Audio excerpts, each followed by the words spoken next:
মানুষ দুনিয়ার কল্যাণটা আগে চায়, কিন্তু শুধু দুনিয়া চাইলে হইল সমস্যা।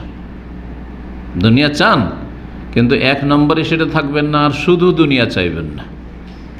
2 নম্বরে থাকবে, দ্বিতীয় স্তরে দুনিয়া থাকবে, দুনিয়ার উদ্দেশ্য, সৎ উদ্দেশ্যগুলি থাকবে, দুনিয়ার সৎ উদ্দেশ্য, অসৎ উদ্দেশ্য নয় অবশ্যই। আখিরাতটা 1 নম্বরে থাকবে, মুখ্য উদ্দেশ্য থাকবে। দুটোকে সাথে নিয়ে চলবেন, কিন্তু আখিরাতকে অগ্রাধিকার দেবেন। রব্বানা আতিনা ফিদ দুনিয়া হাসানা ওয়া ফিল আখিরাতি হাসানা ওয়া কিনা আযাবান নার।